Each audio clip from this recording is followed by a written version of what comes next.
I'm Chip Townsend, and this is the Team Chip Podcast.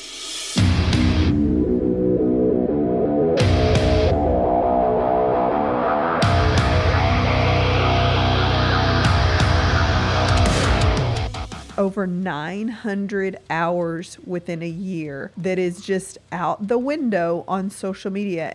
When we say it, we hear it, we repeat it, it goes beyond just garbage in, garbage out. I think we're really literally rewiring your brain. It's that concept of what gets measured improves. Whenever you start actually looking at it, you realize, oh, wow, I'm not quite as on it as I think I am.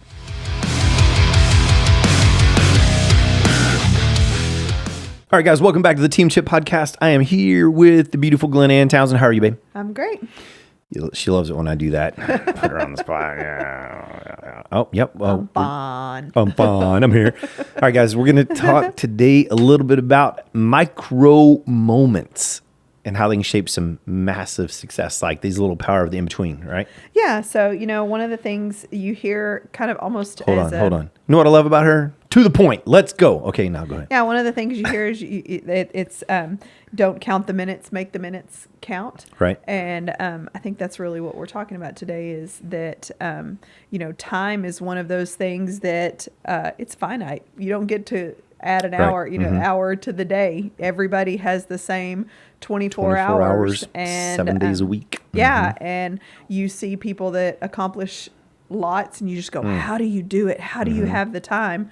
Well, they have the same amount of time you do. I think today the focus is just to talk about maximizing. Every little minute, right. And not. Well, it's like waiting for an elevator on an elevator, standing in line at the grocery store, right. Waiting for a client to arrive, or the pause between classes. Things like that. Sometimes you absolutely need to take a breath and need a moment of downtime, but there are a lot of those opportunities that we might be missing, right? Absolutely. Yeah. One of the things kind of in preparation for this that I was looking up is like the average, we think we don't have time, right? And so the average usage per day in America on social media is 2.5 hours a day. Wow. And you think, I don't have time. That's you mean just like random scrolling on? Just random social media. Wow. And I don't have time, 2.5 hours a day. Right. Over 365 days is over 900 hours within a year that is just out the window on social media. And if you guys can remember something that you learned off of social media a year ago, wow, you're awesome, because I sure can. Right. I can't remember something. It had to hit me really hard to remember it from last week. Yeah, or yesterday. Right. So that's the thing. And we've talked about social media and about that, and so that's not really what today is about. But today is about, in those, you have a small minute of time, a small, it doesn't have to be a 30-minute sit down. It can be. It's funny because whenever you start using the little moments, you start realizing how much more it's almost like your time does expand. Right. Because you start being intentional about not just wasting 2.5 hours a day. Right. You know what that reminded me of when you're talking about this? A little bit off track, but not. Yeah.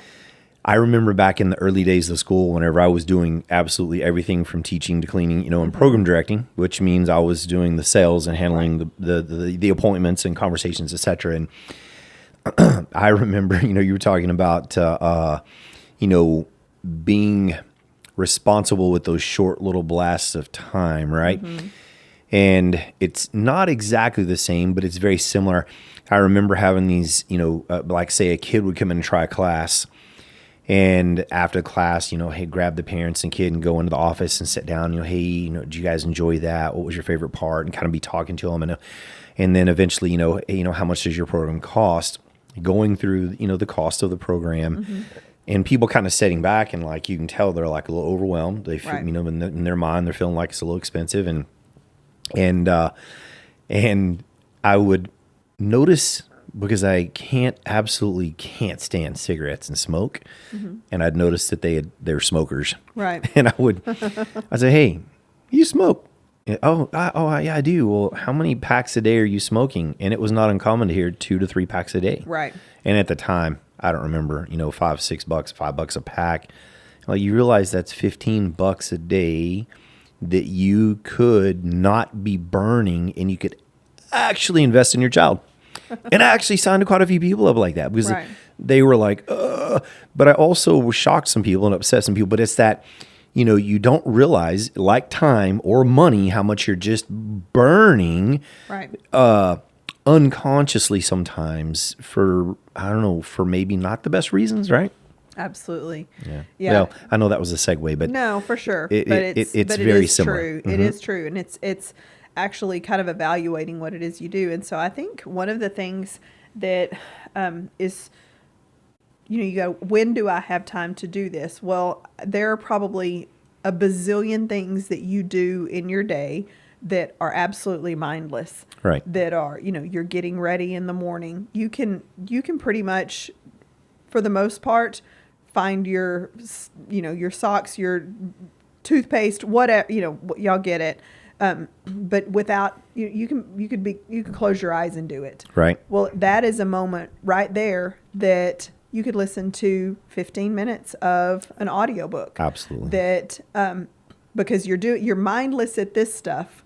It's not something that's requiring a lot of attention, a lot of focus. Mm-hmm. And so whatever you're listening to can be something a little bit, I'm probably not going to listen to C.S. Lewis while I'm doing that, mm-hmm. But something that is a little bit deeper, not just, I think, you hear not just fictional drama. Yeah. Mm-hmm. And you hear listening. And I think, there was a time that we've done lots of research on how many people read a book after they graduate from mm-hmm. high school. And the numbers are astoundingly low. And I used to think, okay, they're reading, great. That's a plus. And yes, it is a plus, but what you're consuming really does matter. Mm-hmm. Are you just reading just junk? Are you reading stuff that's just drama and, I think of the computer terms garbage in, garbage absolutely. out. So mm-hmm. what I'm saying is there's probably things that you do throughout your day, washing dishes, folding laundry, that don't require a lot of brain cells. Your memory just knows, your brain knows what to do. For me, scrubbing the corners good does I have to focus to get everything done. You know how to do that? No, I'm kidding. Hey, easy. But I'm saying there's a lot of things that you do that are just in your normal routine of your day that you could absolutely switch into that. I think of like the Zig Ziglar term, the automobile university. Yeah, I love it. Our kids probably are a little bit done with it, but rarely is music in the car. We're listening to something. It's like, turn on a book. What book are we going to listen to? And it's not, something silly. It's something significant. Yeah. As you're talking, we're talking about, you have this little 15-minute window where you could listen to something, or you could actually, pick up something or read something. Absolutely. Do a little bit of training. You could also, when you're sitting at a desk, they say you can only really hardcore focus and get super productive for like 30, 40-minute windows. I can't remember what the term for it is, but I think there's a lot of truth in that. And in that 15 minutes, you could also get up and just, take a walk. Right. And on that walk, like I will sometimes go out and walk around our building and pick up some trash, or pull a weed in the corner that, you don't normally notice and things like that. And you come back kind of refreshed and like ready to go. Another thing that was rolling through my head is if you're close to a teammate, what a great opportunity to check in. And let me qualify this. I don't mean sit and talk gossip about the neighbor. No. I mean like, hey, how are you? How are things going? Like a sincere check-in, because those check-ins and opportunities to connect and learn about your teammate and how they're feeling and where they're at, that is valuable. Absolutely. That's like educating yourself, And it's not just because you're trying to vet them or something, but you want to connect a little bit and do, like a check-in. So there's just so many things that we can do to be productive in those times. And if we're wise, I think going out and taking that walk gets you up, gets you moving, kind of get your heart rate up. You see a little sunlight, you come back, you're refocused again, right? Yeah. And I think the thing, you could be hearing this and thinking that it's like you have to be doing every minute. And it's not about that. It's just about being intentional And like we said at the beginning, don't count the minutes, make the minutes count, and making that, something that's going to help you in the long run, not something that's just going to be, you look up a year later and go, wonder what happened. Where did that time go? Instead of, I think it was super convicting to me to see 2.5 hours a day. That's 900 hours. Goodness, you could have a college degree almost. Well, and here's another one. Man, I wish I had looked it up before we got on. I didn't, but screen time, not just social media. Oh, it's absurd. Screen time is like 5 to 7 or 5 to 8 hours a day. It is. Depending on the age I did look that brackets. up, and that is exactly right. Oh my goodness. Now my phone gives me a weekly screen time report. Right. And it kind of drives me crazy because I'm like, I'm not on my phone that much. Right. But anytime my Audible app is playing, it's counting screen time. It is. And so I do think you have to watch that because I don't really think of that as screen time. I turn that book on, I set my phone down, and I, do whatever I'm going to do, kind of that semi-mindless thing that's muscle memory, and I can absorb some book time. So that can be a little misleading. But man, 5 to 7 or 5 to 8 hours a day, over a month, over a year, how many hours are we burning looking at a screen? And when we're looking at a screen, we are not practicing our social skills. We are not relating to anyone. We are not, there's just so much missing in that. Well, and I have, like, how many females do you know that go and get their nails done? Right. Like pretty much everybody. I know right. one. I literally know one that doesn't. Right. Well, that's an hour and a half that either you're an hour and a half and you look around and every person is on their phone. Right. Or you could bring in an actual real book and do something besides that. When was the last time you did a crossword puzzle? Right. When was the last time? I mean, I personally don't enjoy Sudoku. I actually have never done it. I see people do it. I've got respect for it, but I've never done it, and so I'm not sure. That's something same. But man, what a better use of your time than seeing something that you're probably going to go, oh man, they have it so good. Or, oh, can you believe, what is that doing for us? Right. Yeah. Right. Absolutely. Well, let's take a second here and let's think of some like kind of practical swaps, thing that we could swap for maybe for lack of better words, a negative downtime where we're doom scrolling on our phone and down the rabbit hole, and this 15 minutes that I was supposed to take turned into 59 minutes of me. Exactly. And that's exactly what happens. And that's what they want. That's right. YouTube and Facebook and all of these social media platforms, their analytics are set up so that they're pulling you into something to keep you on their platforms. For sure. And so, but what are some things we can do? So, whenever I get in my pickup in the morning to drive to the school, it's about a 7-minute drive. Yep. And so I have certain things in the Bible that I listen to that fit into that drive, actually. And I make sure that I get through those things. So instead of, garbage in, I'm getting something. I used to tell people all the time, wake up in the morning and put something positive in your pot, right? And so I feel like, so what are some things that we could throw out there in a minute, 2-3 minute little breaks that you could do to be productive, right? I think the biggest thing is have that, whatever that is, accessible. So it's great to have books that whenever you're in the car pickup line that ends up taking longer than you think it's going to.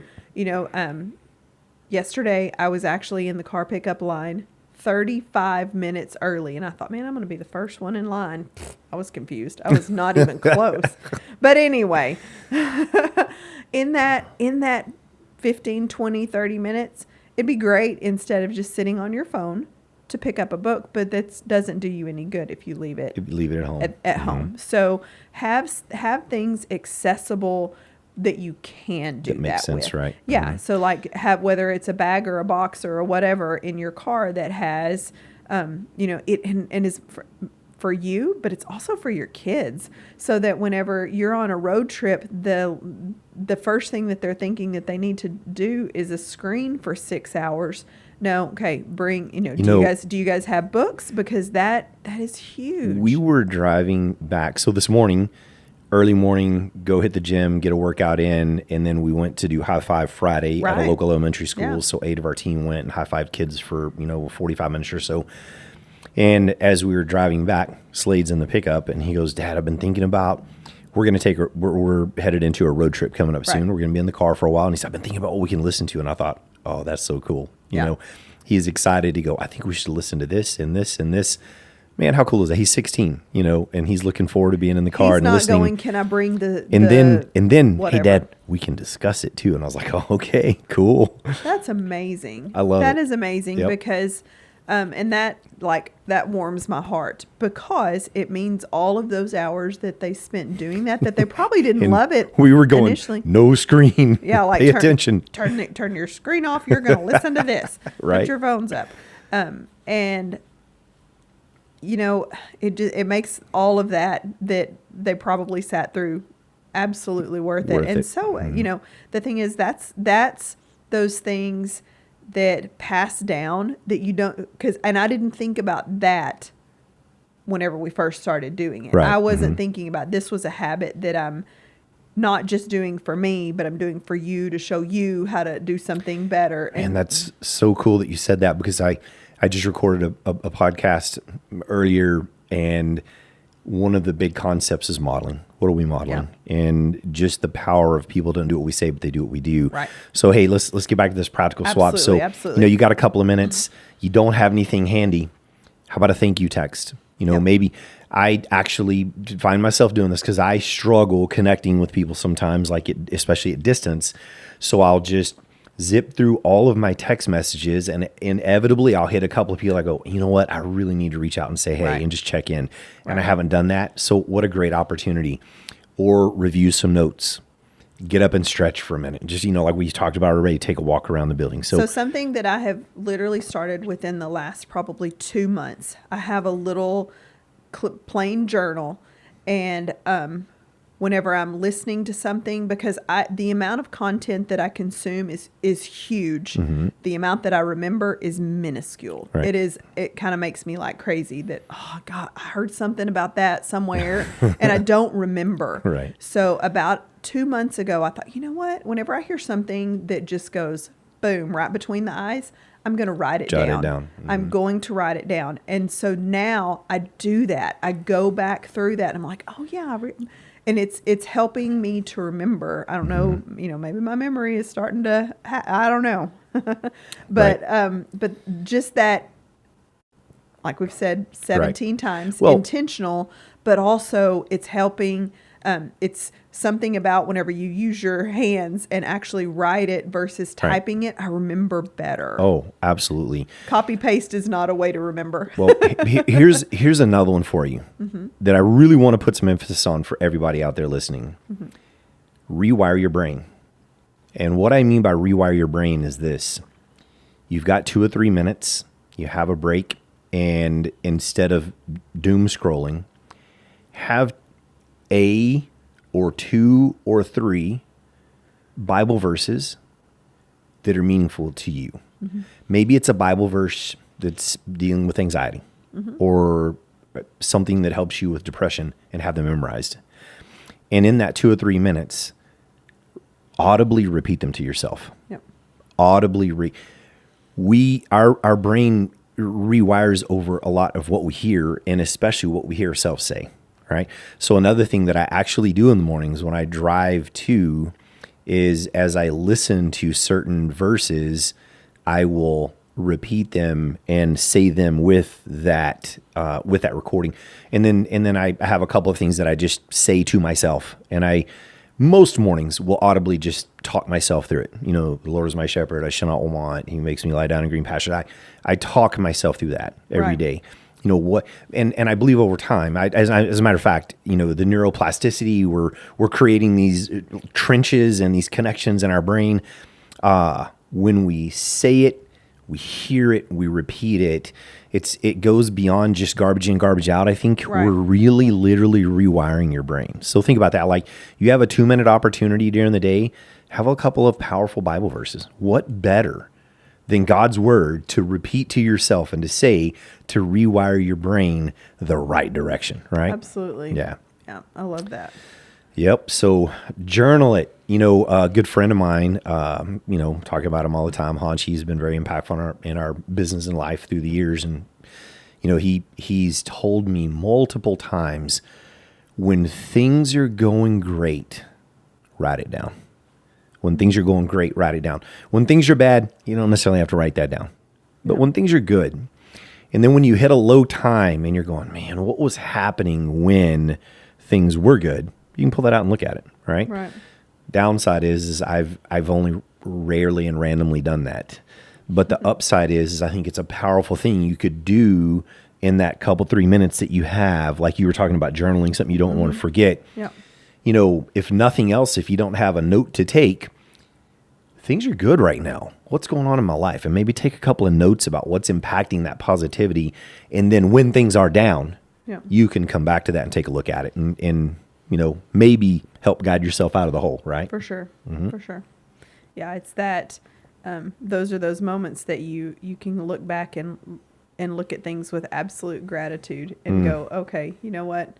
And I think sometimes in the quote good times, it's easy to just get complacent and not be.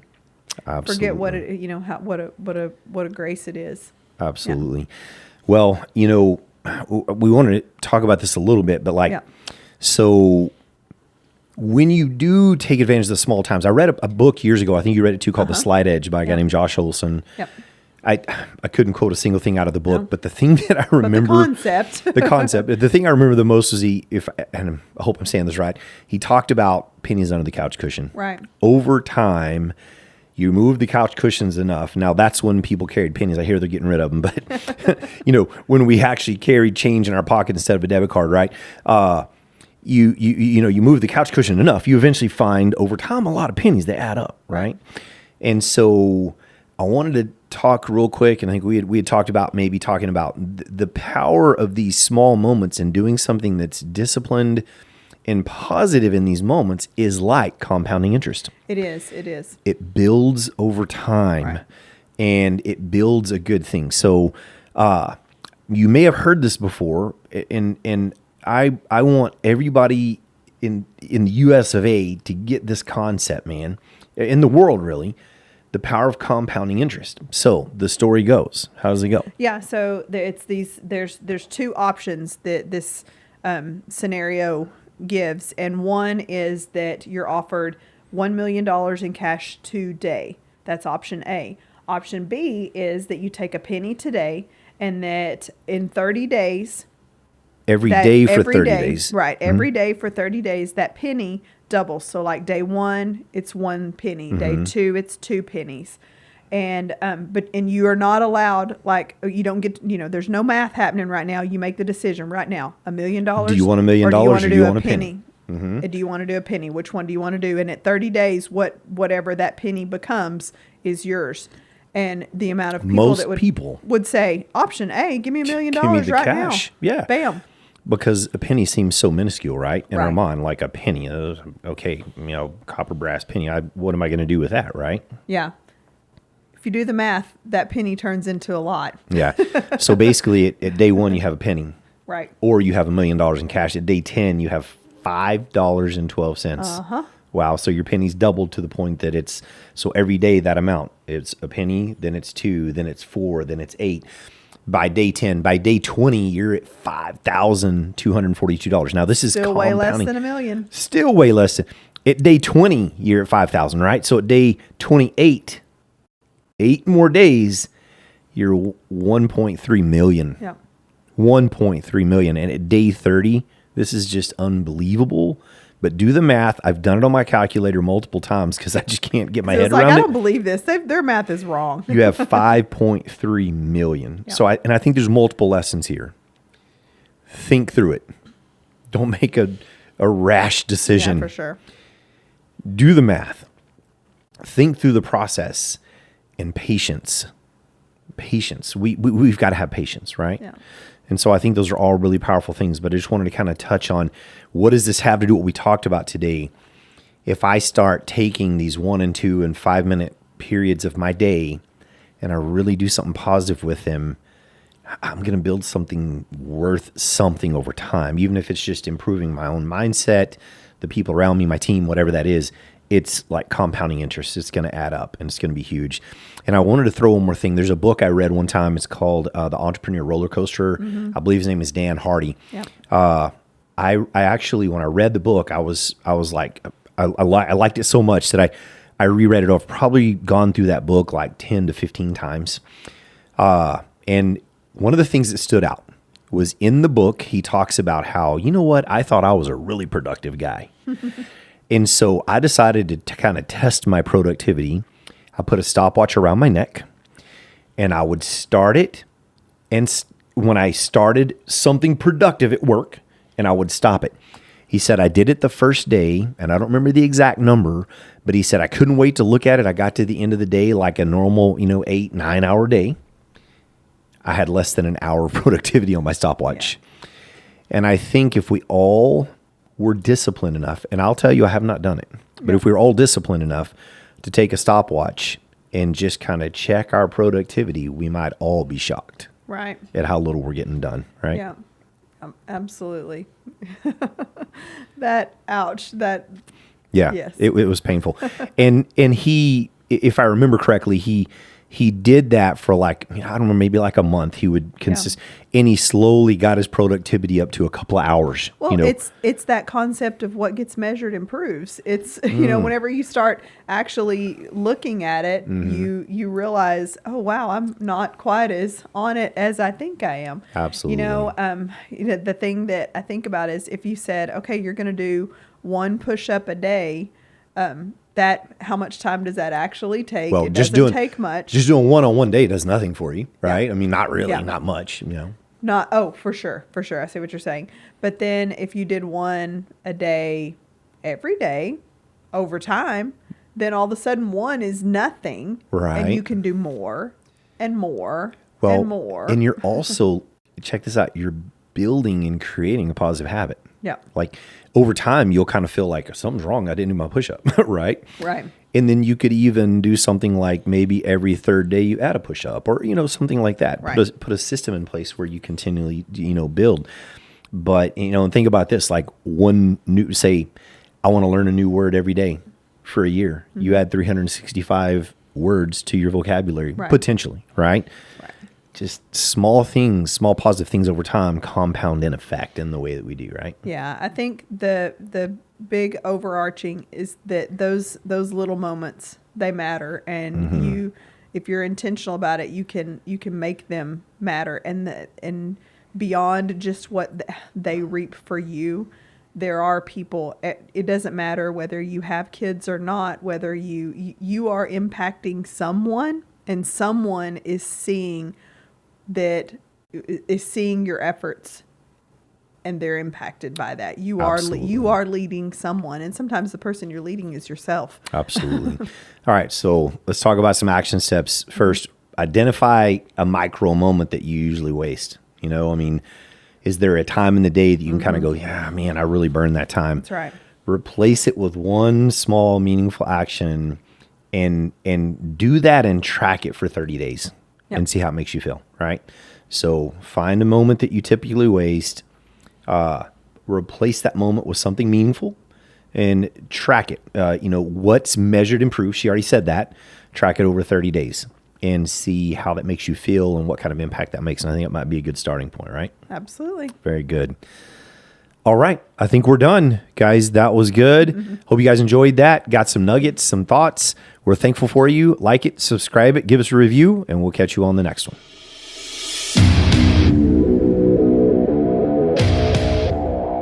Thank you for tuning into the Team Chip Podcast. If you enjoyed today's episode, don't forget, subscribe, share, and or leave a review because we need you. We appreciate you so much, and without you, we can't make this happen. Remember, consistency is the key to success, so go out there and never be outworked.